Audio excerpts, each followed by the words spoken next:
Bom, pessoal, dando continuidade à nossa jornada, aqui na mesa, a mesa já está composta pela fundadora e coordenadora do Laboratório Cronos, né? A professora doutora Elisa Maria Paraíba Campos Rodrigues. E para compor a mesa, nós vamos convidar a professora Anali Povas Orico Vilaça e a professora Rebeca Holanda Reis.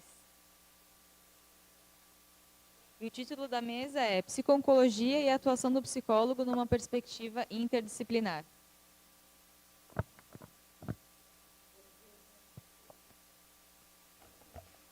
Bom dia, bem-vindos à nossa jornada. Todo ano nós fazemos uma jornada para apresentar o que a gente está estudando e para divulgar nosso trabalho. O Laboratório Cronos está sempre aberto para receber pacientes e familiares, para cuidar deles absolutamente sem custo algum.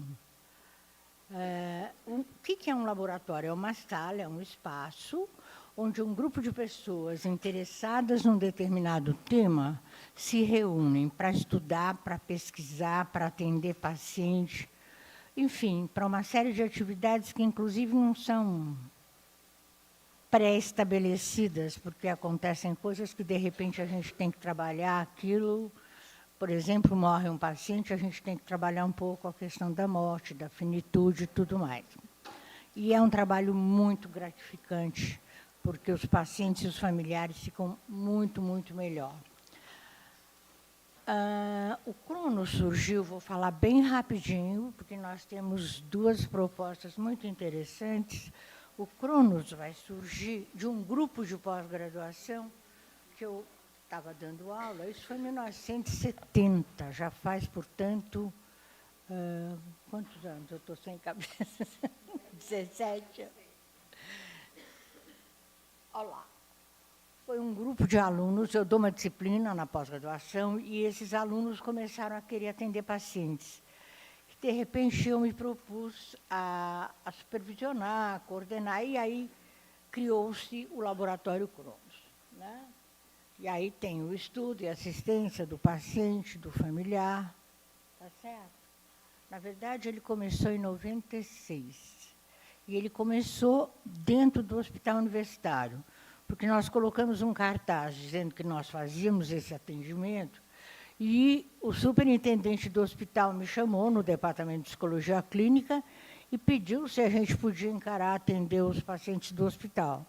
Eu falei só os internos, porque o ambulatório é muita gente e eu não tinha pessoas para dar conta disso. Enfim, esses são os objetivos do Cronos: prestar assistência ao paciente, ao familiar, isso que eu já falei. Nós oferecemos cursos de curta duração também, ou no laboratório ou fora dele. E atendemos profissionais que trabalham com câncer também, porque o profissional que trabalha com câncer sofre um estresse muito grande. Então, nós também atendemos os profissionais. Eu já falei, as atividades são atendimento aos pacientes, aos familiares, grupos de apoio a profissionais de saúde e participação em reuniões de equipe no hospital. Nós temos no hospital 4 clínicas e algumas delas têm reunião da equipe, e os psicólogos do Cronos e do Sucor também assistem a essas reuniões. Bom, os membros do laboratório quem são? Alunos da pós-graduação, voluntários, mas nós também aceitamos alunos de graduação, e eu coordeno, e esses laboratórios ajudam as pessoas que pretendem fazer um mestrado ou um doutorado, portanto, uma pós-graduação, a discutir seus projetos junto conosco. Nós treinamos como é que se escreve um projeto, porque para entrar na pós-graduação, a gente tem que ter um projeto para poder pesquisar, ok? Então, nós fazemos esse tipo de coisa. isso que é o mais legal. Todos os membros do laboratório dividem tarefas, tá? Que vai desde arrumar sala e pregar quadro, até lavar louça. Mas tudo isso é feito com muito bom humor e isso dá uma união ao grupo muito bacana. Tanto o Sucor quanto o Cronos fazem isso, né? Então, teve que haver uma junção dos dois laboratórios por um motivo. Quando eu fui obrigada a me aposentar, eu não posso mais oficialmente coordenar lá. Então, o doutor Avelino, nós temos a mesma sala, coordena o meu laboratório dele. Mas, de repente, a gente realmente continua mantendo uma diferença, ele e eu. E todas as nossas pesquisas estão, de certa forma, relacionadas à pesquisa do Sucor, que é o projeto Guarda-Chuva. Isso eu já falei, né? Grupos de estudo e pronto. Por que o barquinho? Nosso símbolo é um barquinho. Porque o nosso designer fez um barquinho, porque nosso lema é falar para o paciente, estamos no mesmo barco.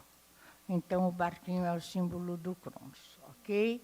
Então, agora vamos ouvir as duas palestras de duas propostas de atendimento ao paciente ou familiar, já que estamos falando de uma possibilidade multidisciplinar. Eu estava falando a pergunta que eu fiz para a Juliana, e alguém perguntou da dificuldade da equipe multidisciplinar, acho que chama Zé Carlos, se eu não estiver enganada. Não foi você que perguntou? Bom, a maior dificuldade foi aquela que eu perguntei para a Juliana, que é a necessidade que as pessoas têm de competir e de cada um se achar o melhor, né? Isso não funciona, tá? No Memorial Hospital em Nova York, a Jimmy Holland, que é a fundadora da psico-oncologia, ela começou a notar que numa ala alguns pacientes ficavam muito bem. E ela, quando pesquisou para ver o que acontecia, ela descobriu que naquela ala tinha uma faxineira que conversava muito com os pacientes, e eles conversavam muito tempo, o tempo todo da faxina, e quando ela saía, eles se sentiam muito bem, muito acolhidos. Okay? Eu participei de uma pesquisa com um paciente de mama, onde havia dois grupos. Um grupo era feito o grupo, mas sem toque. O outro grupo, a enfermeira e a psicóloga recebiam os pacientes, olá, como vai, tal cara. Esse grupo do toque não desenvolveu metástase. E o grupo que era sem toque desenvolveu metástase. Câncer do mesmo estadio, pessoas da mesma idade, do mesmo sexo. Portanto, as variáveis estavam bem controladas. Que lazai. Eu nunca digo que eu discuto ou que eu acredito ou não acredito. O câncer é uma doença absurdamente imprevisível. Tá? Então, a gente sempre tem esperança. Ok? Então, vamos passar primeiro para a Anali. Quer ficar aqui?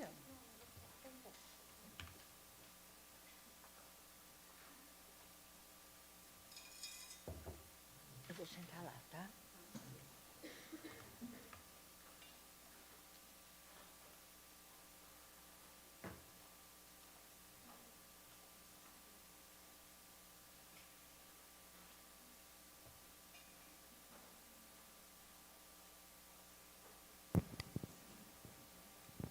Bom dia a todos.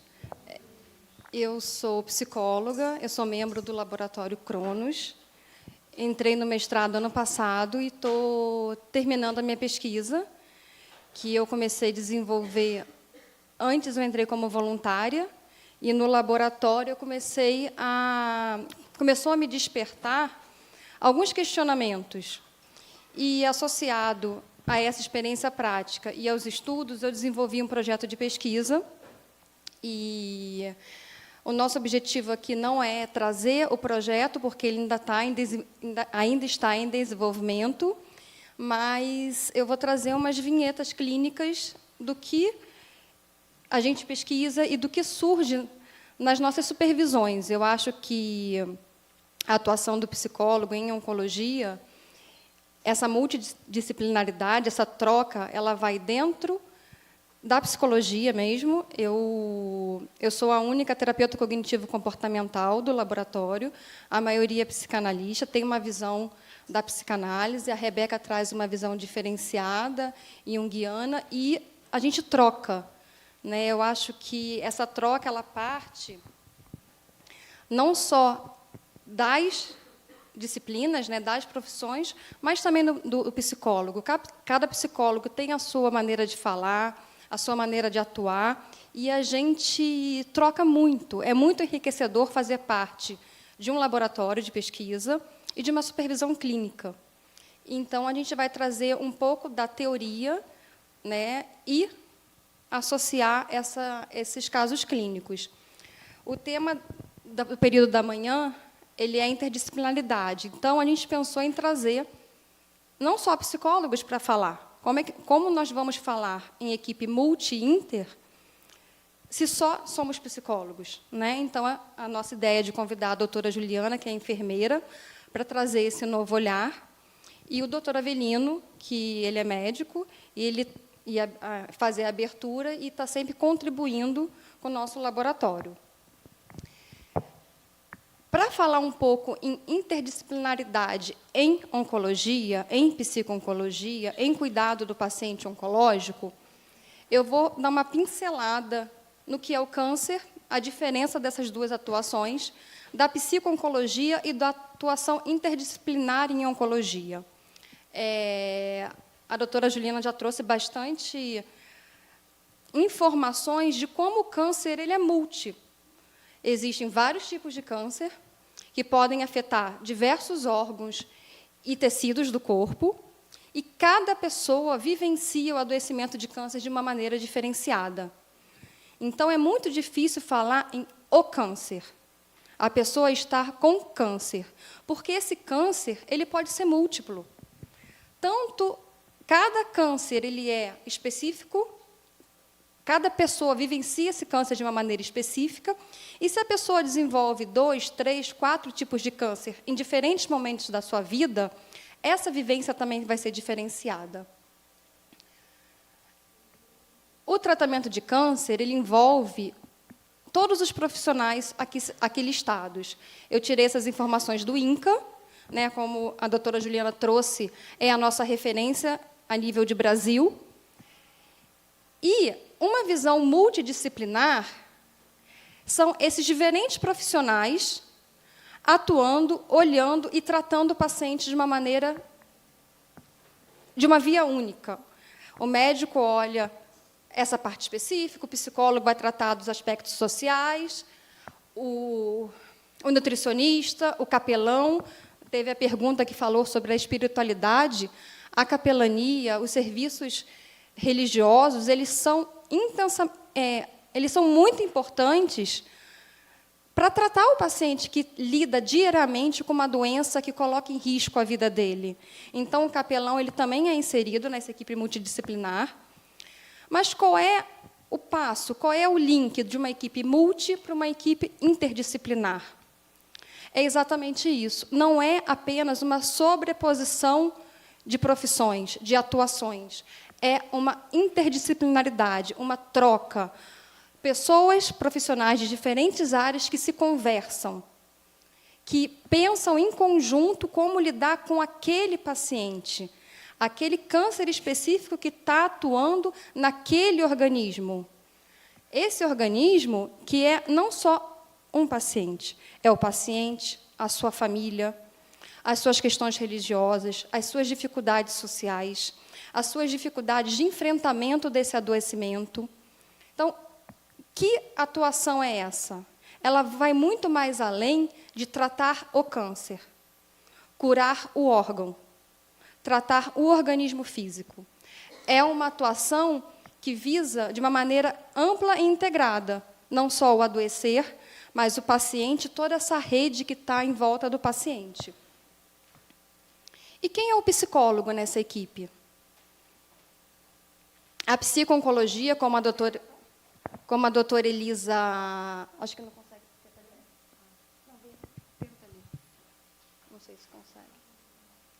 questões técnicas. A psico-oncologia, ela foi sistematizada pela Jamie Holland nos Estados Unidos a partir da década de 70.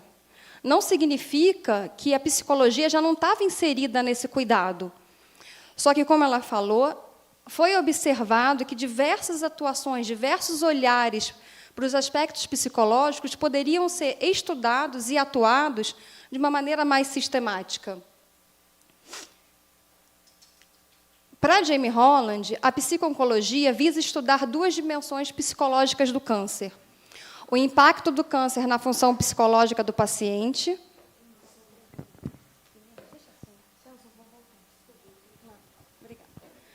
O impacto do câncer na função psicológica do paciente, da família e da equipe de saúde. A psico-oncologia, ela visa todos esses sujeitos.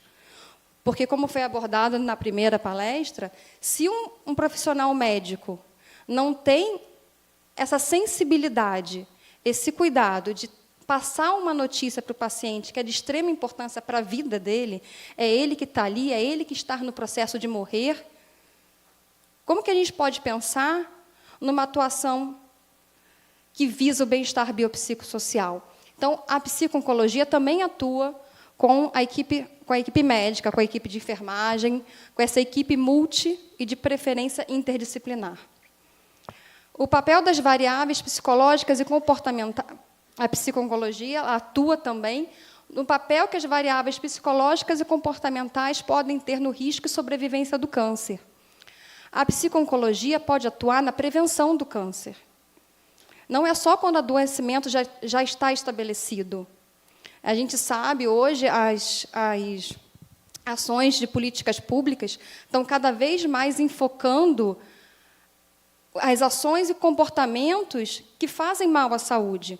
Então, o Setembro Colorido, o Outubro Rosa, qual é o objetivo dessas campanhas? É fazer com que a população se conscientize cada vez mais de que ela também tem influência no seu adoecimento. Então, o fumo, alimentação não adequada, sedentarismo, estresse, são todos comportamentos e variáveis que interferem significativamente no desenvolvimento do câncer. Então, a psicologia também atua na prevenção. Ela atua no diagnóstico, no tratar, e depois, fui tratada, e agora? Quais são os aspectos psicológicos que essa pessoa vai vivenciar, tendo tido câncer, tendo sido tratada, mas ela vai ficar 5 anos em controle. A cada 6 meses, ela faz exames para saber se esse adoecimento voltou ou não. Então, a atuação do psicólogo, ela perpassa todas essas etapas do adoecimento. No Brasil, nos Estados Unidos, a Jamie Holland é médica, psiquiatra. Eles têm uma visão da psico-oncologia interdisciplinar. Não é só para o psicólogo. A psico-oncologia ela é uma visão, ela é uma forma de atuação dos diferentes profissionais que lidam com o adoecimento do câncer. No Brasil, ela já vem, ela já cresce, ela surge, ela é sistematizada pela psicologia da saúde, pela área da psicologia da saúde. A psico-oncologia no Brasil ela é função, atuação do psicólogo. O psicólogo especialista que trabalha, que estuda e que se dedica cada vez mais à atuação com o paciente oncológico. A Maria Glória Gimenez, em 94, sistematizou o que é a psico-oncologia no Brasil e ela amplia essa visão à assistência no tratamento oncológico. Ela traz a importância da pesquisa e do estudo, a importância do que a gente faz no nosso laboratório, a importância das palestras, dos artigos, da área. As pesquisas em oncologia têm evoluído muito, e é muito importante essa atuação científica. E na organização de serviços oncológicos, o nosso laboratório, como a doutora Elisa disse, ele é um serviço gratuito, e a nossa procura é baixíssima. É impressionante quanto o serviço vinculado a uma universidade, que tem um nome, que é referência em psicologia no Brasil, não tem procura quanto a gente imaginava, como a gente gostaria. As pessoas não buscam atendimento psicológico. A equipe de saúde não encaminha para o tratamento oncológico. A nossa maior procura, 80% da nossa procura, são familiares que entram em desespero e buscam na internet assistência psicológica. O nosso maior público é de familiar. E esse familiar que traz o paciente. Isso é uma questão que a gente tem que pensar, refletir e pesquisar muito, pesquisar cientificamente como nós podemos atingir essa população, a essa equipe de saúde.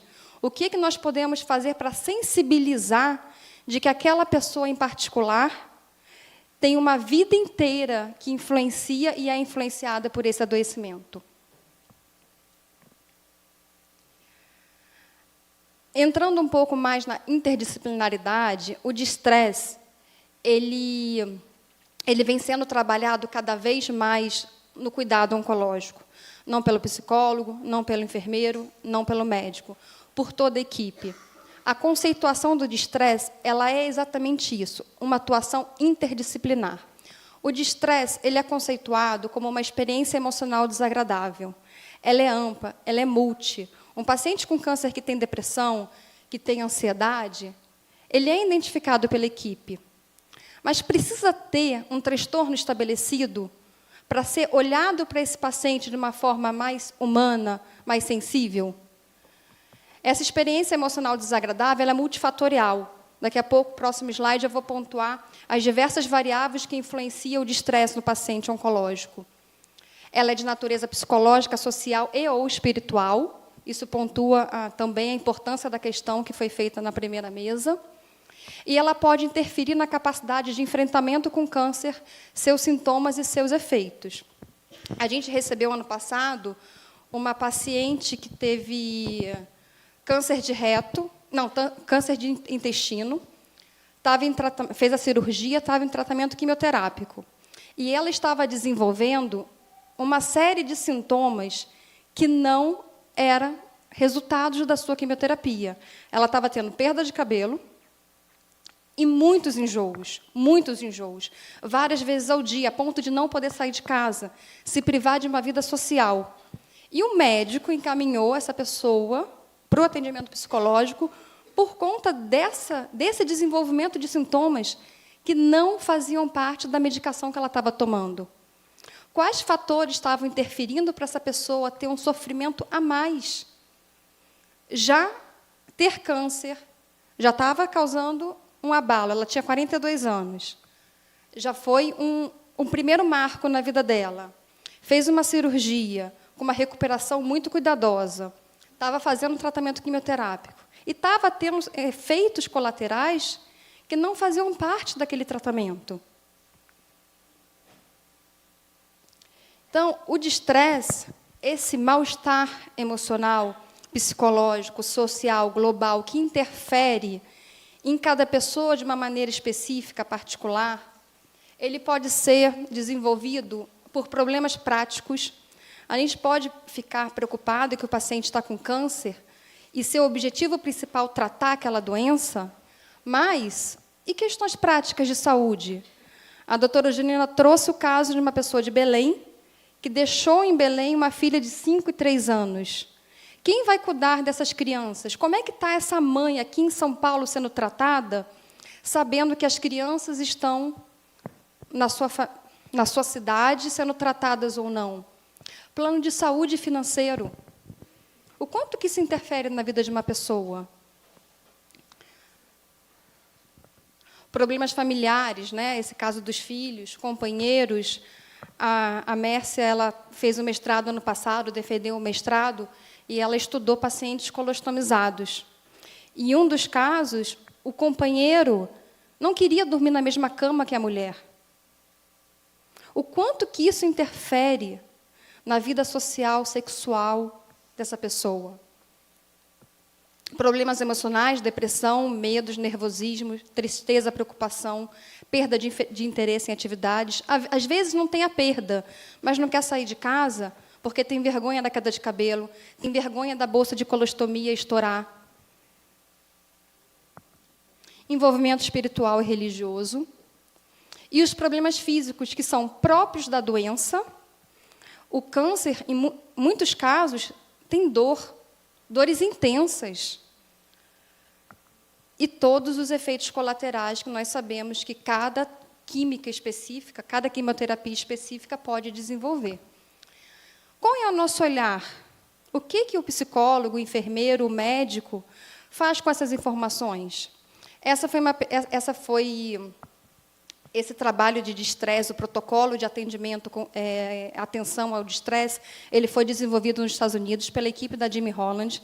Ele está sendo muito usado e o Brasil cada vez mais está importando essa atuação. Ano passado, na nossa mesa, no período da manhã, a gente convidou o psicólogo do Hospital Oswaldo Cruz e eles estão inserindo o termômetro do destresse, que é um instrumento para avaliar o destresse, em toda a prática na oncologia. A equipe de enfermagem, os técnicos de enfermagem, os psicólogos, eles são treinados para aplicar em todo paciente o termômetro do destresse e, através dessas informações, encaminhar para o profissional adequado. O câncer, o impacto do adoecimento já é enorme. A pessoa saber que tem câncer, infelizmente, como foi falado no começo, o câncer ainda é hoje associado à morte, muito. Muitas pessoas têm sucesso no tratamento, só que isso depende do momento do diagnóstico, da atuação dessa equipe intermulti. Só que, no Brasil, por conta da dificuldade, da ignorância da população, o Brasil é enorme. Será que todas as cidades do Brasil têm uma equipe adequada para identificar um sintoma? Eu falei das ações de conscientização. É muito importante a pessoa saber que, quando começa a necrosar o peito, pode não ser um mosquito que pousou, pode ser uma coisa a mais. Então, essas campanhas de conscientização elas estão sendo extremamente importantes para as pessoas saberem identificar sinais e sintomas. Pode não ser que é um câncer, mas vai no médico e investiga. Procura saber o que é isso. Então, esse diagnóstico ele tem um impacto forte. Só que foi identificado que não só o diagnóstico ele pode ser um momento de vulnerabilidade para esse destresse. Eu acompanhei uma paciente de 40 anos, inclusive ela está na minha pesquisa. Ela ficou 8 meses numa investigação diagnóstica. Essa menina foi no posto de saúde, o médico falou para ela, você tem um tumor, deve ser câncer, mas os exames não estão se falando, está tendo uma divergência dos exames. Volta daqui a 6 meses. Essa pessoa sem conhecimento, o pai dela entrou em desespero, novamente o familiar buscou ajuda, conhecia a doutora Elisa, entrou em contato com a gente e nós começamos a atendê-la. Ela ficou 8 meses em processo diagnóstico. Ela sabia que ela foi encaminhada para as clínicas, a médica frisou, você tem um câncer, é um câncer difícil de ser identificado, mas nós precisamos saber que câncer é esse. Ela falava para mim, Anali, a médica quer saber nome e sobrenome, porque só assim ela vai poder tratar o que eu tenho.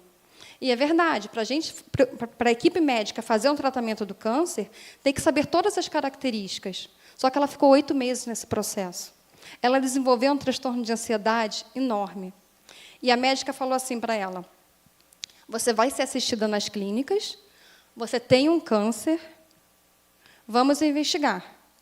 A partir de hoje, você não pode... Ela era taxista, e o câncer dela foi no colo do útero. Então, a médica falou, você não pode mais trabalhar 12 horas sentada.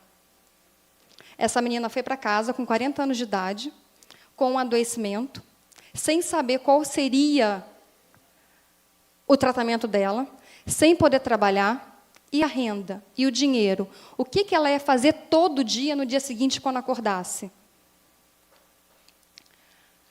Então, a investigação diagnóstica é um momento de intensa período que a pessoa fica, e agora? O que eu vou fazer? Vou morrer, não vou morrer? Vou me tratar, não vou tratar? Como vai ser esse tratamento? Ela não precisou fazer quimioterapia. Ela fez a cirurgia, foi tratada. Ontem ela me mandou uma mensagem muito emocionada, porque já tinha passado 6 meses do tratamento dela, e os exames, como ela falou, foram todos limpos. E ela tinha um medo absurdo da queda de cabelo. E ela não precisou fazer químio. A cirurgia foi suficiente para o tratamento dela. Então, as pessoas ficam criando dentro das suas cabeças situações que, às vezes, elas nem vão passar. Mudanças na modalidade do tratamento. A quimioterapia, normalmente, é semanal.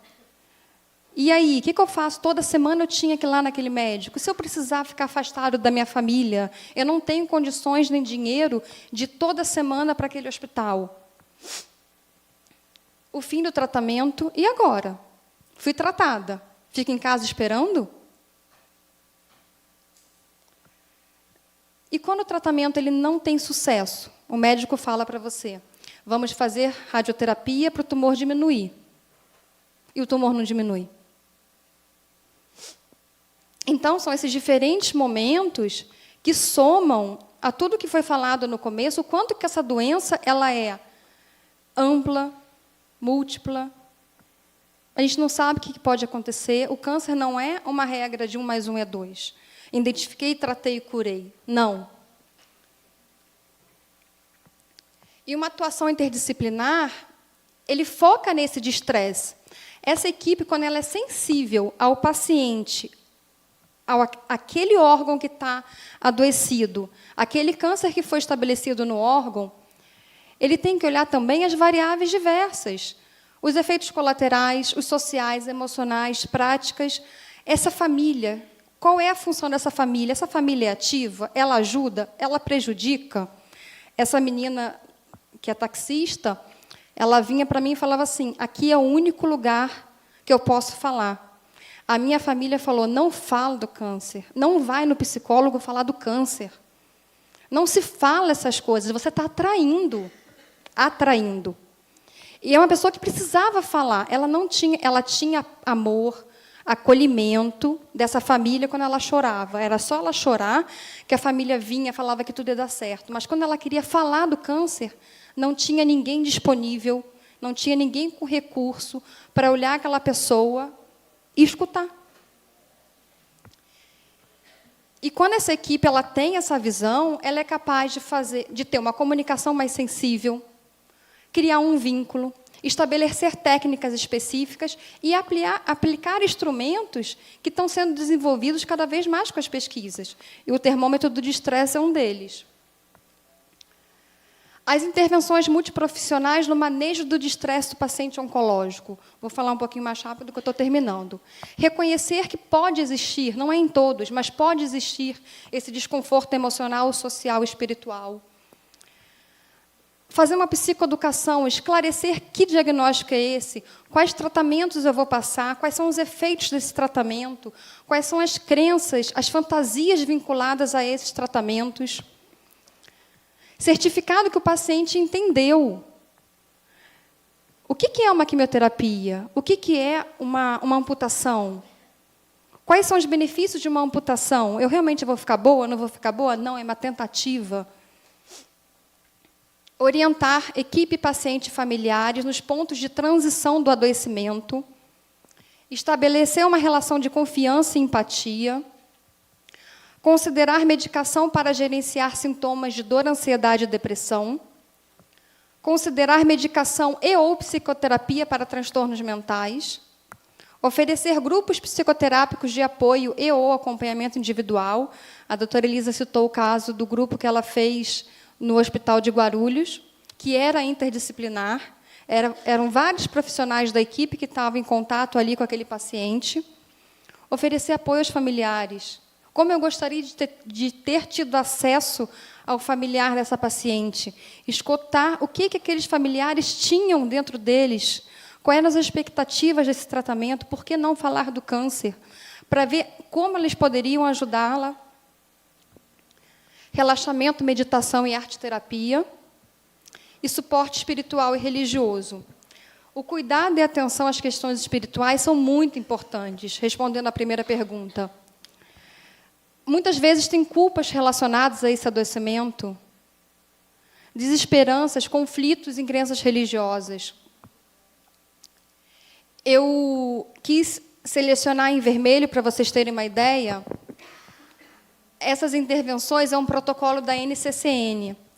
E só as que estão destacadas em colorido, em salmão, são atuações específicas de um profissional. Então, considerar a medicação para sintomas de dor é do médico.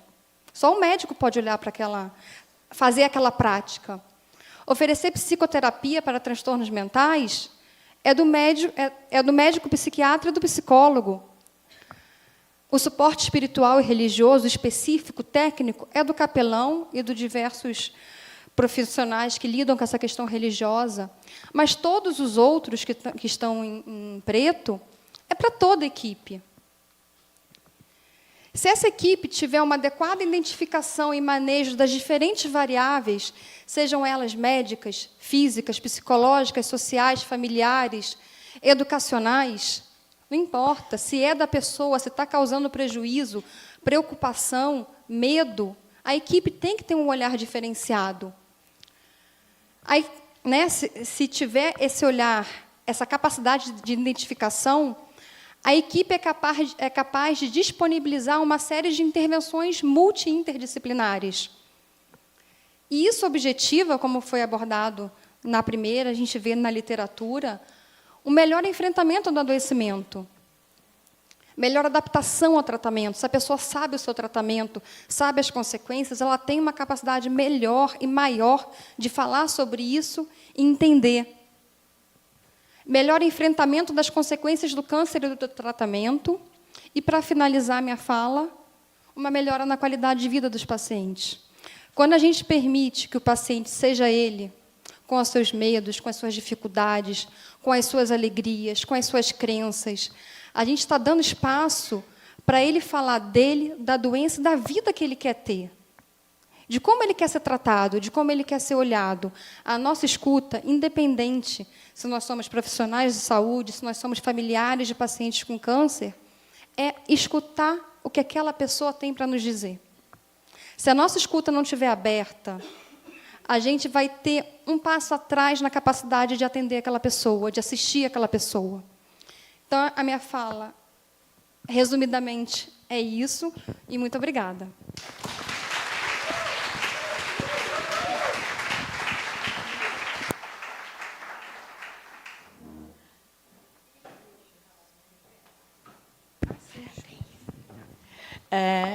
Depois dessa palestra, que eu acho que trouxe muitas informações, agora nós vamos ver uma abordagem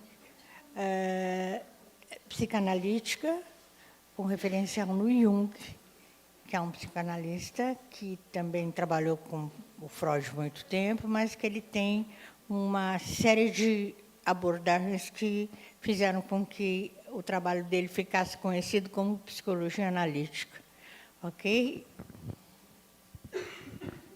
Obrigada, professora Lisa. É um prazer estar aqui. Eu, assim como a Anali, venho participando do Cronos na condição de mestranda desde o ano passado. Tenho uma pesquisa em desenvolvimento. E vou falar para vocês de um tema que me é muito caro, que está dentro do meu tema de pesquisa, apesar de que eu não vou apresentar ainda para vocês os resultados, eles estão aí sendo trabalhados, sendo analisados, e a gente vai trazendo as vinhetas na medida do possível. Como a professora Lisa falou, eu trabalho com psicologia analítica. Esse não vai ser o foco da minha fala hoje, mas, claro, que é a visão que perpassa todo o meu trabalho, né? Então, eu vou falar hoje de comunicação e saúde, em uma perspectiva interdisciplinar. É uma felicidade estar falando sobre esse tema, não só em um evento de psiconco, mas que tem como temática específica a interdisciplinaridade, porque, quando a gente fala de comunicação e saúde, a gente fala de algo que, essencialmente, é uma responsabilidade de toda a equipe. e, ao mesmo tempo, é uma responsabilidade que vai ser vivenciada, vai ser encarada por cada profissional, dentro também de ações que podem ser específicas daquela profissão. Né? Então, a gente vai estar falando nesses dois aspectos, eu vou abordar os dois lados, e tentando trazer um pouco como é que o psicólogo vai poder contribuir para que a gente possa desenvolver bem esse aspecto da comunicação em saúde. Então, para começar, é importante a gente pensar o que exatamente é comunicação em saúde. Né? É um termo bem amplo, e a temática da comunicação, na verdade, ela perpassa todas as esferas da nossa vida. Quando a gente fala disso no campo da saúde, do que é que a gente está falando? Do ponto de vista acadêmico, se eu vou procurar artigos, livros, produções acadêmicas sobre o assunto, a gente não vai ter comunicação em saúde como uma categoria única. Né? Na verdade, a gente vai ter diferentes nomes que estão relacionados a essa mesma área. Tá? Os principais, os mais frequentes que a gente vai encontrar, são esses três. Comunicação de más notícias, e aí más notícias aí vai envolver tudo aquilo que afete negativamente a maneira que o paciente vê o seu futuro.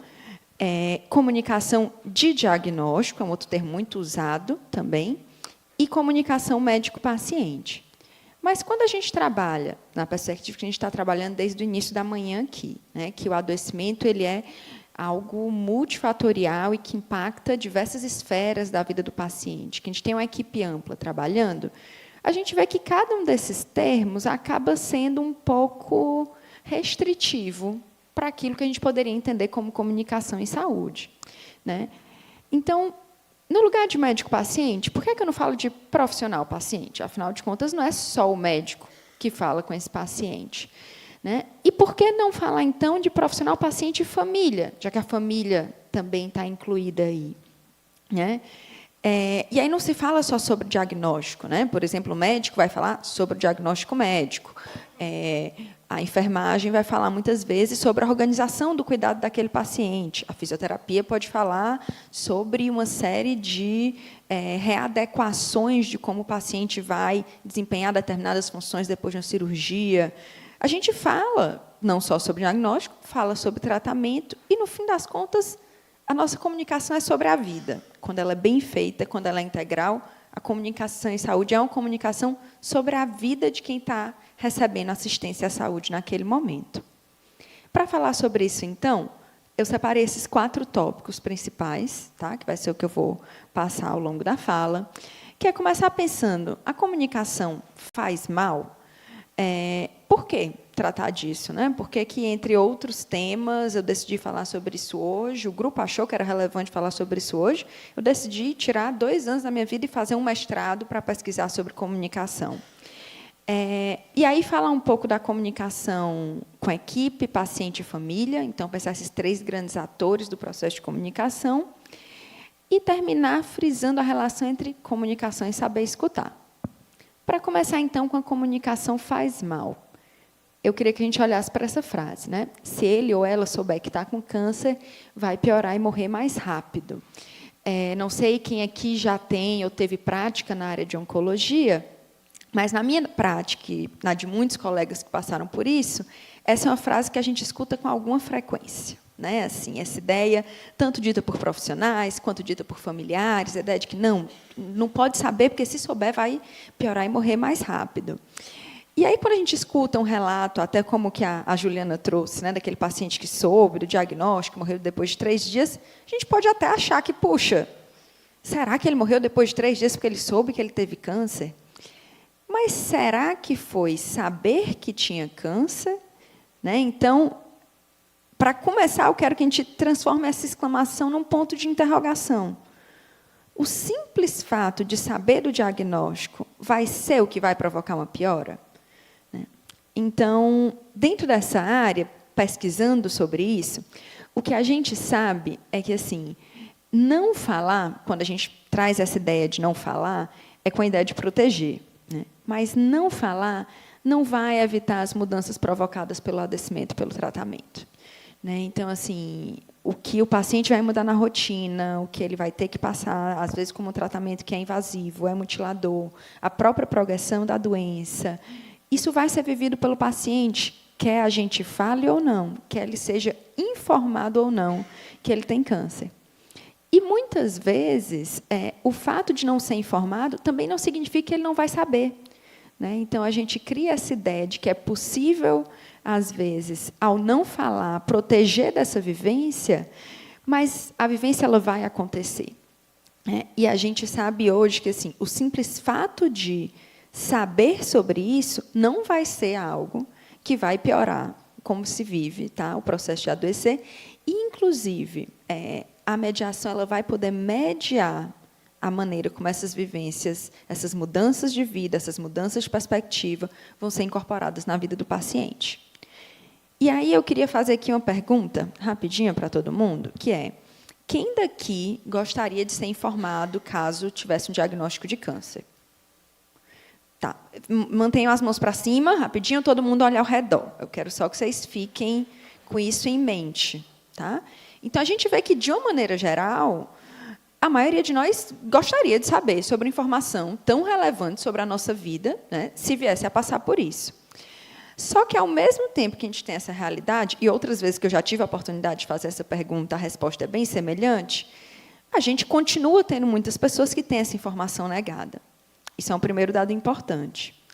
Um próximo ponto é que, na verdade, a gente pode ir além dessa pergunta de quem gostaria de ser informado se tivesse câncer e pensar quem gostaria de poder falar sobre o que está sentindo caso tivesse câncer, porque isso também é comunicação, né? Não é só informar. É como a Ana ali falou da paciente dela, né? Então, às vezes, o paciente até já foi informado que tem câncer, mas está dentro de um ambiente que acha que falar sobre isso não deve acontecer, não é desejável, né? Então, isso é uma segunda pergunta que a gente tem que fazer. E a gente pode ir um pouquinho mais à frente para, a partir disso aí, pensar como é que a gente gostaria que a informação, que a comunicação fosse conduzida, né?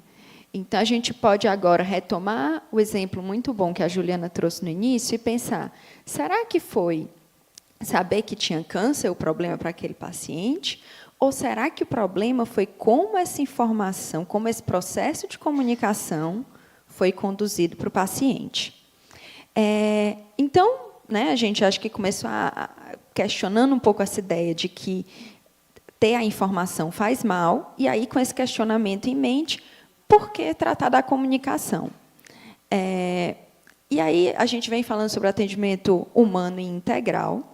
E, para ter um atendimento humano integral, a gente vai precisar de algumas coisas, né? A gente vai precisar, como foi falado, de vínculo com o paciente, com a família. A gente vai precisar conhecer as necessidades daquelas pessoas que chegam para receber assistência. A gente vai precisar, a partir do conhecimento dessas necessidades, vai precisar propor individualização do tratamento. Então, tem o protocolo, mas como é que isso se aplica a cada caso específico, respeitando sempre a autonomia de quem está ali à nossa frente enquanto profissional de saúde. Se vocês olharem para todos esses pontos, eles só vão poder acontecer a partir de uma comunicação efetiva entre equipe, paciente e família, né? Então, não tem como a gente pensar um atendimento que seja integral, que seja humano, que seja individualizado, se a gente não reconhece a comunicação como um processo central. E aí, agora, vamos falar, então, dos atores que compõem essa comunicação. Algumas tendências gerais, isso diz respeito a todos os três, tá? A equipe, paciente e família. A gente pode ver, nas últimas décadas, aí, o fortalecimento da adoção de modelos de comunicação mais abertos. O que é que eu quero dizer por mais abertos? Que propõem que a informação ela deva ser acessível, mas, ao mesmo tempo, que eu tenha uma abertura para adequar esse processo a cada caso específico, em contraposição a um modelo fechado, que define antes de se diz, não se diz, como se diz. Então, eu tenho tido esse fortalecimento da adoção de modelos mais abertos, da recomendação desses modelos, só que a gente tem variações culturais nisso, né? Então, todos esses artigos que estão aí embaixo são diferentes artigos em diferentes locais do mundo que vão mostrar que, quando a gente compara Ocidente, né, então, principalmente Américas, Europa, e quem culturalmente está mais alinhado a esse eixo, esse modelo aberto é mais forte do que quando eu olho os países orientais, então Ásia, Oriente Médio, né, pegando aí cultura indiana, japonesa, chinesa. Então, no Ocidente, isso é um pouco mais forte. E, dentro dos países ocidentais, nos países anglo-saxões, Estados Unidos, Canadá, Inglaterra, todo o Reino Unido, isso também é mais forte do que nos países latinos. Então, tanto a América Latina, como Espanha, Portugal, França, Itália, a gente tem, na perspectiva latina, geralmente, uma maior tendência a ter atitudes pretensamente protecionistas e tem uma perspectiva mais centrada na família, enquanto nos países anglo-saxões tem uma tendência a ter uma ação mais centrada no paciente. Isso não significa necessariamente que nos países anglo-saxões a vivência da comunicação seja melhor, tá? É um dado importante. Significa que os desafios que eles têm são diferentes da gente. Então, enquanto a gente, às vezes, tem que caminhar para incluir mais um paciente no processo de comunicação sobre a saúde dele, às vezes, nos Estados Unidos e no Canadá, eles estão tendo que caminhar para tentar incluir a família, né? Então, a gente tem essas variações. Isso mostra também a relevância da gente ter pesquisa nossa, falando da nossa realidade em relação à comunicação. Tá? É importante conhecer o que se produz fora, mas é importante a gente pensar como é que isso vai se aplicar à nossa realidade. E aí, agora, falando de cada um deles mais especificamente, em relação aos pacientes, a gente sabe, então, né, e a gente pode pensar um pouco isso a partir do que a gente viu aqui, que muitos querem saber do seu diagnóstico, mas nem todos, e isso é muito importante, né? Então, não posso partir da constatação de que muitos querem para achar que todo diagnóstico tem que sempre ser dito para todo mundo. Uma boa comunicação ela pode auxiliar no enfrentamento, mas uma má comunicação ela pode ter efeitos iatrogênicos. Tá? Iatrogênicos é quando eu tenho intervenção em saúde que provoca um dano colateral. E aí, assim, pensar também que o profissional ele é especialista no tratamento, né? Ele está, muitas vezes, capacitando, fez graduação, especialização, mestrado, está estudando, às vezes, há 30 anos para ser um especialista naquilo que ele faz. Mas, do outro lado, o paciente é especialista na sua própria vida. Ele está a vida dele inteira vivendo a vida dele. Ele conhece a própria vida melhor do que eu, melhor do que qualquer profissional que seja o melhor profissional do mundo, da área. A vida do paciente, quem conhece melhor o paciente, né? Então, se a gente quer ter o melhor tratamento cientificamente disponível, mas, ao mesmo tempo, o tratamento mais adequado para aquela pessoa, a gente precisa que esses dois especialistas conversem para pensar qual vai ser a melhor opção para esse caso. Em relação à família, é relevante a gente pensar que, no Brasil, ela desempenha um forte papel de mediadora da comunicação equipe-paciente. Então, ela, inclusive, muitas vezes recebe de algumas equipes a decisão sobre o contar ou não contar. Né? E isso é feito, muitas vezes, com justificativa de que mas a família conhece o paciente melhor do que eu. Ok, isso muitas vezes é verdade, a família até conhece o paciente melhor do que a equipe. Só que, do ponto de vista psicológico, essa família sofre impactos tão ou mais fortes que o próprio paciente. Né? Então, será que essa família, que também está fragilizada, também está sofrendo, deve receber mais essa responsabilidade de ter que decidir como vai lidar com a comunicação? Ou será que a gente, enquanto equipe, às vezes só não está querendo sair dessa saia justa, passar em frente à batata quente? Né? Então, é importante que a gente entenda que, enquanto equipe, a gente tem uma responsabilidade com isso, que a gente não pode transferir para a família, mas a gente pode trabalhar junto com a família para pensar como conduzir essa comunicação. Tá? E aí você pode dizer, mas está colocando aí como algo que só parte da equipe. Mas, às vezes, a gente tem uma família que quer proteger. Né? Então, o profissional até entende que é importante poder falar sobre isso com o paciente, mas a família chega antes, ou ela está lá atrás do paciente, fazendo assim, tipo, não fala, ela manda um recadinho, manda um WhatsApp. Isso acontece, tá? Realmente acontece em vários serviços. E aí, como é que a gente, né, eu falo a gente, pensando, de novo, na atuação interdisciplinar, tanto a gente, psicólogo, que se depare com isso, mas a gente, psicólogo, também, que produz informação sobre todo esse processo de adaptação e que pode dar suporte para a equipe para lidar com isso. Como é que a gente pode pensar uma atuação com essa família que chega querendo dizer, olha, não pode falar sobre isso com o paciente? A gente vê, então, aí dois caminhos possíveis, que um seria o de confrontar, né? Então, dizer, olha, você não pode proibir o seu pai de saber sobre isso, porque é o direito dele, né? Sendo o direito dele, eu, enquanto profissional, vou ter que falar e tudo mais. Ou a gente pode, e aí eu acho que a psicologia pode nos dar um suporte para entender por que é que isso seria mais adequado, acolher, né? Entender que a família não está fazendo aquilo querendo prejudicar o paciente, né? Entender que a família também se sente desamparada, entender que a família está passando por um momento difícil, e aí poder ajudar essa família a se sentir mais segura e ajudar essa família a entender o porquê é importante a gente abrir esse espaço com o paciente e como é que a gente, enquanto equipe, pode dar esse suporte, né? Isso aqui, inclusive, é o tema da minha pesquisa específica de mestrado, tá? Então, assim, eu trabalho com toda a temática da comunicação, mas o meu objetivo de pesquisa é investigar como os familiares de pacientes em cuidados paliativos vivenciam esse processo. E aí, pensando na equipe, alguns pontos importantes da gente lembrar é que comunicar notícias difíceis é rotineiro no campo da oncologia. Tá? Então, isso é uma tarefa frequente. Ao mesmo tempo, muitos profissionais não receberam treinamento sobre comunicação. Então, a gente tem uma área que a pessoa tem que fazer aquilo diariamente e, ao mesmo tempo, ela não foi preparada para lidar com essa questão da comunicação, né? E, a partir disso, você envolve sensação de impotência, porque eu tenho que falar de uma coisa que foge do meu controle, de tristeza, porque eu não me sinto amparado para falar sobre isso, e de sobrecarga, porque eu me vejo tendo que lidar com uma tarefa difícil, recorrente, para a qual não fui. Assim, não me disseram lá na minha formação em medicina, enfermagem, fisioterapia, que isso ia ser uma parte importante do meu trabalho, né? Mas, ao mesmo tempo, a gente sabe hoje que aprender sobre comunicação é possível, tá? E a gente tem já algumas universidades, faculdades incorporando isso nas suas graduações, né? Algumas pós-graduações, mesmo, se a gente vai ver qualquer formação na área de cuidados paliativos, geralmente a comunicação tem um papel importante na psico-oncologia, mas a gente tem muitos profissionais que já estão no serviço, já estão trabalhando, né? Que não pegaram essa mudança.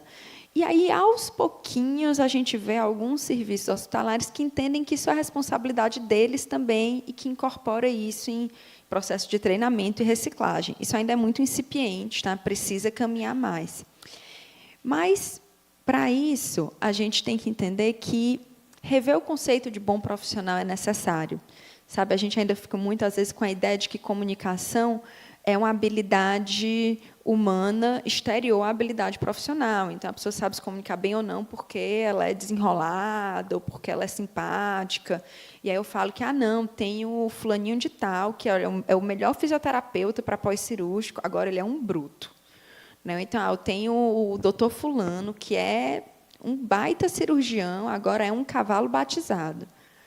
Poxa, será que, se eu, assim, dentro de uma perspectiva de atuação integral, numa equipe interdisciplinar, que veja esse paciente humanizadamente, eu posso entender que alguém é um excelente profissional, se ele não sabe conduzir uma ação que está no centro do trabalho dele, que é se relacionar com esse paciente? Né? Então, não estou aqui criticando esse profissional, mas eu estou pensando que a gente tem que entender que se comunicar e se relacionar é uma habilidade profissional que tem que fazer parte da nossa formação e até da nossa concepção sobre o que é ser um bom profissional, né? E aí, a psicologia, né? Então, como eu falei, eu estou falando aqui de comunicação como uma tarefa que é de toda a equipe, mas onde é que a psicologia se coloca e o conhecimento psicológico se coloca aí? A gente tem um papel muito importante na produção e difusão de conhecimento sobre o assunto. Tá? Então, como foi falado quando a gente falou de psico-oncologia, a psico-oncologia é uma área que vai dizer respeito a todos os profissionais que trabalham com pacientes com câncer, mas que bebe fundamentalmente de conhecimentos desenvolvidos pela psicologia. Então, aquilo que a gente pesquisa e que a gente desenvolve pode servir como suporte para o trabalho de toda a equipe nesse ponto. Ao mesmo tempo, no meu atendimento psicológico ao paciente ou familiar, eu posso identificar dificuldades de compreensão, de mediação com com outros profissionais ou com o tratamento desses familiares, e, a partir disso, eu posso estar buscando essa equipe para fazer um planejamento conjunto e poder pensar como é que a gente enfrenta essas dificuldades, né? E, ao mesmo tempo que, individualmente, eu vou poder dar esse suporte mais individualizado para pacientes e familiares, eu também posso dar um suporte para um profissional, né, mais diretamente. Então, a psicologia, muitas vezes, a comunicação de um diagnóstico sempre compete à profissão que fez aquele diagnóstico. Isso é uma coisa importante a gente frisar, né? Então, se eu estou falando de um diagnóstico médico, por exemplo, um diagnóstico de câncer, a comunicação desse diagnóstico compete à medicina. Se estou falando de um diagnóstico de uma limitação funcional, que é um diagnóstico pela fisioterapia, essa comunicação compete à fisioterapia. Mas a psicologia ela vai poder participar desse processo de comunicação, tá, dando suporte a todos os envolvidos nesse processo, né? Então, a gente vê que a psicologia vai estar em diferentes frentes trabalhando com esse tema. E, para concluir, vamos falar, então, sobre comunicação e saber escutar, né?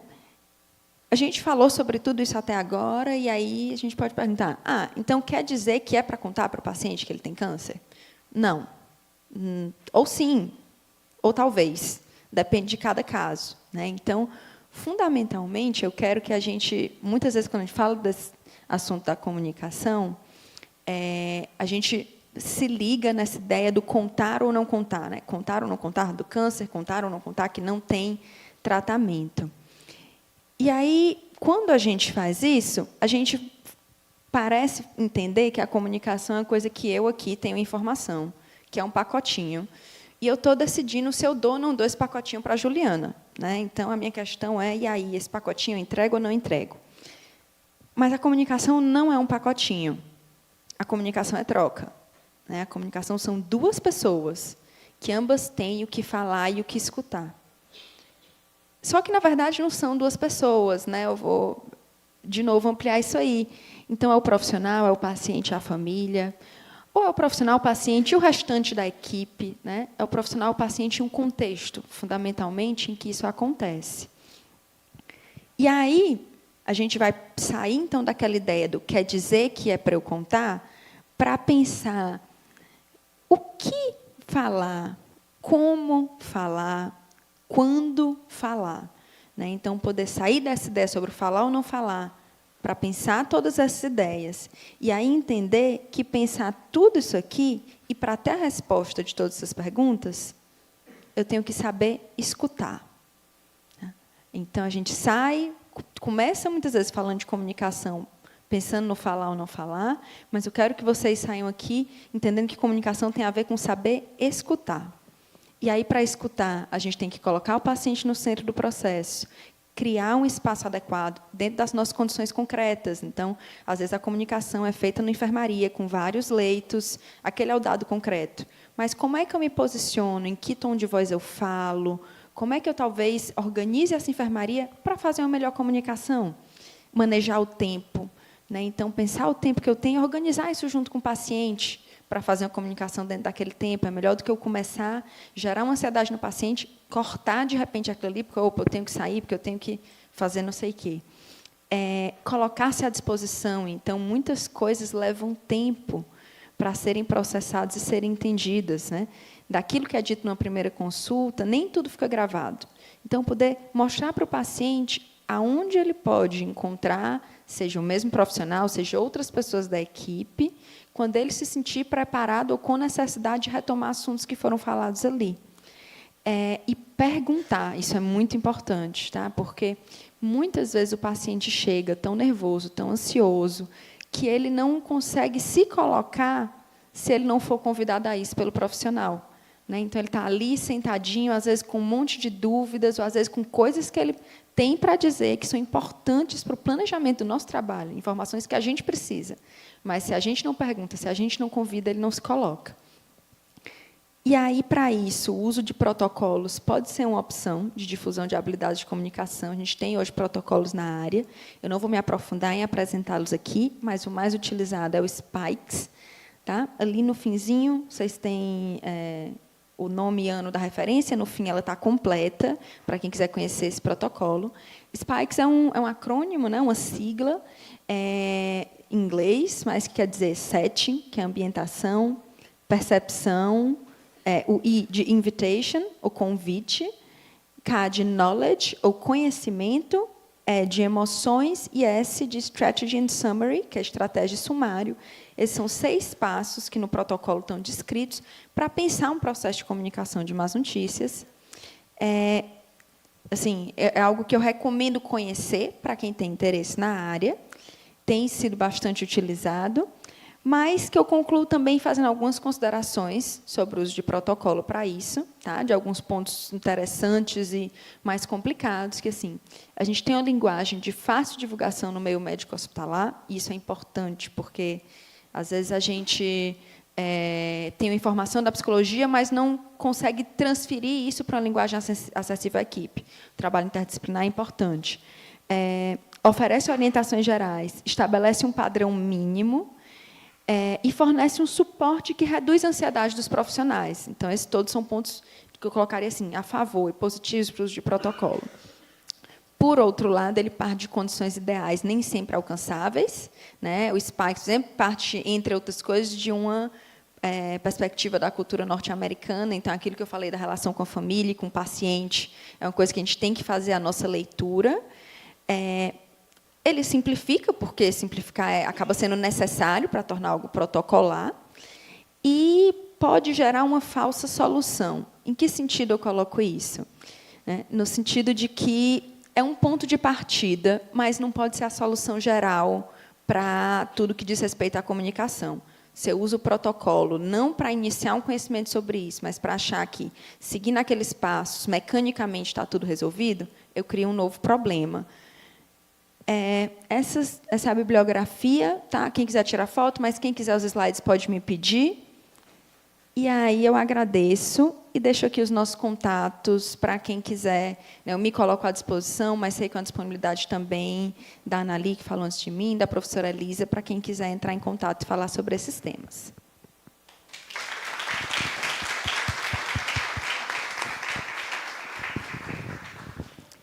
Bom, quanto tempo nós temos, Natália? Temos 5 minutinhos para pergunta. Fala.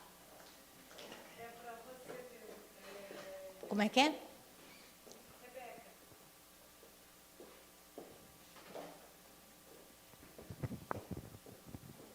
Bom, dá vontade de fazer um monte de perguntas para todo mundo, né, mas tem que selecionar.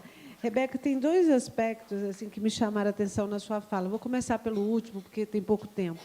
Quando você coloca que o profissional psicólogo, né, ele participa da equipe e também atende o paciente. Então, a minha pergunta é sobre esse profissional. Quer dizer, como é que fica? Eu sou da equipe, eu estou interagindo, então tem todas as questões minhas com a equipe. Ao mesmo tempo, eu vou trabalhar a equipe e trabalhar o paciente. Deu para entender? Quer dizer, como é que fica essa questão?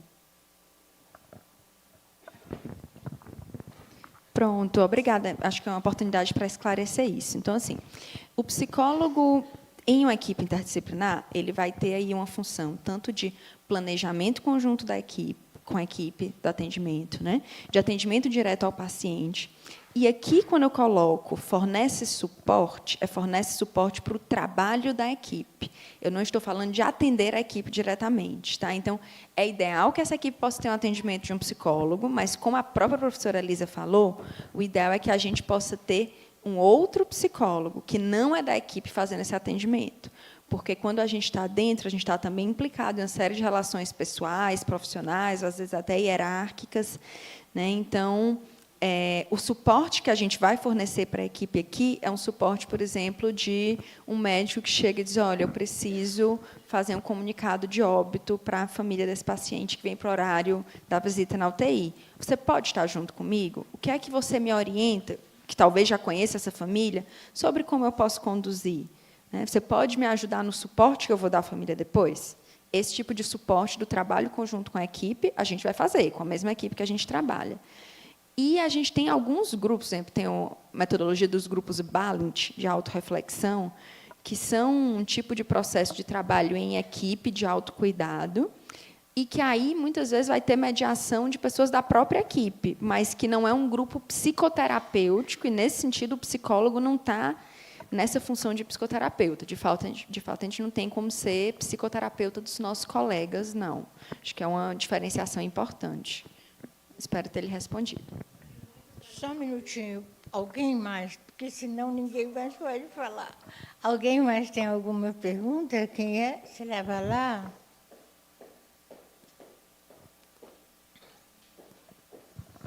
Olha, nós estamos às ordens, tá? Depois você vem e pergunta. Só para dar a chance deles falarem. Obrigada a você. A minha pergunta é para qualquer um de vocês que possa responder, mas é mais sobre o Cronos. Uma pessoa falou de vocês, que agora eu não vou lembrar qual é, que entrou aqui como voluntária. E eu queria saber como que você faz para ter essa inserção como voluntária, né? E se existe alguma outra forma de inserção, né? Aqui, né, não fazendo parte do mestrado, né? Existe a alternativa de ser voluntária, fazendo parte do mestrado, e qual outra alternativa que existe? Né? E como seria essa inserção, né, do profissional? Como seria? Para entrar no Cronos. Veja, eu esqueci de falar uma coisa. O Cronos está aberto para quem quiser participar. Não precisa ser da universidade, não precisa estar fazendo nada além de querer participar, atendendo, estudando, ok? Para isso, é necessário que mande um e-mail para este endereço, ok? Como nós estamos agora em praticamente outubro, fim de ano, o ideal é que esse e-mail chegue até o final de fevereiro, e aí, ou a Anali, ou eu, enfim, alguém da equipe vai entrevistar você. Tá bom? Hein? Claro. Fui eu que trouxe isso à tona, e eu acho que o Cronos é uma excelente oportunidade para aquelas pessoas que trabalham já com a psico-oncologia ou que têm o mínimo de interesse para saber se realmente essa área, que para mim, para elas, é incrível, ela se encaixa na sua atuação. Eu entrei realmente como voluntária, eu fiz uma outra maneira também de entrar aqui na USP é como aluno especial. Eu tive o prazer de ser aluno especial da doutora Elisa, conheci o Cronos e ela me convidou para fazer parte. Nesses 8 meses que eu fiquei como voluntária, eu desenvolvi meu projeto de pesquisa. Então, é uma oportunidade para quem nunca teve contato com paciente oncológico, como você vai se questionar o que eu vou pesquisar nessa área que é tão ampla. Você podendo atender um paciente oncológico pelo Cronos e participar das supervisões, te dá uma ferramenta a mais para pensar no projeto de pesquisa. Esse foi o meu caminho. Então, eu fiz a disciplina como aluno especial de psico-oncologia, eu entrei como voluntária no Cronos, desenvolvi meu projeto de pesquisa, fui aprovada, e a minha pesquisa ela é desenvolvida no Cronos. Não é uma realidade de todos os mestrandos, alguns desenvolvem essa pesquisa em outras instituições, mas a minha foi desenvolvida no Cronos. Então, fica uma abertura também para quem quiser participar. A última, ok? Diga. Não dá para juntar?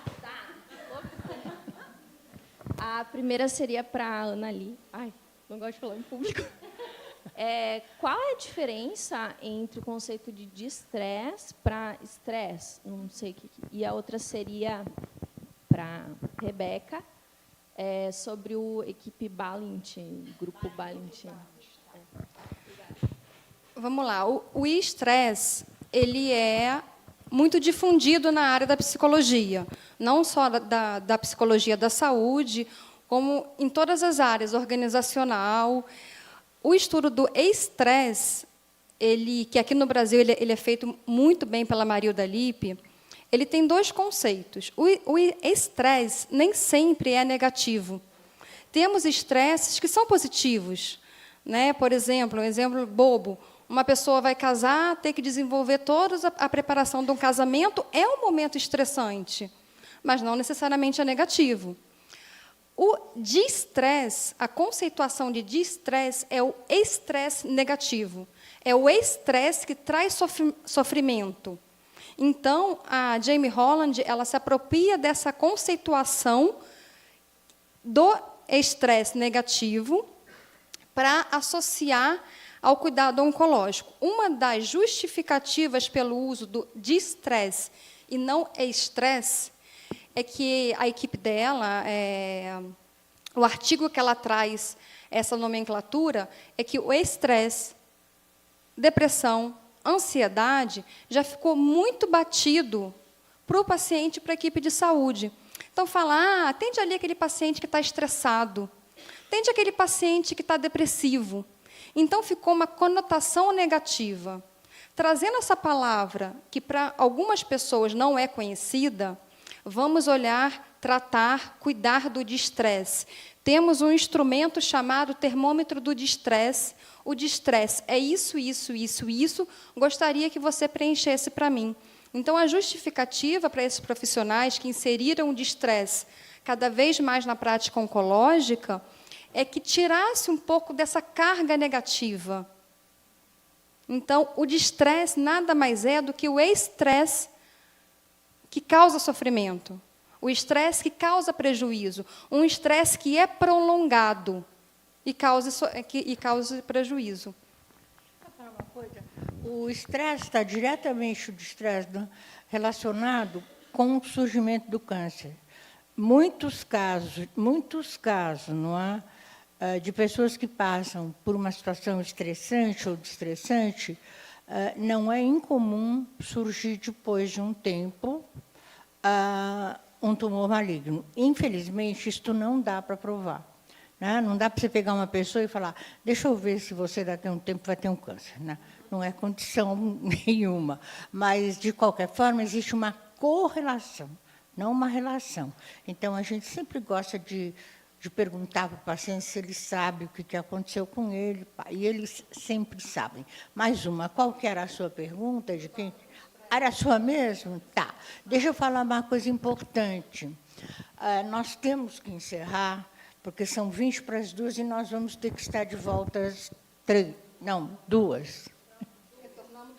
As 2. São 20 para 1, eu estou um pouco esclerosada, deve ser a idade.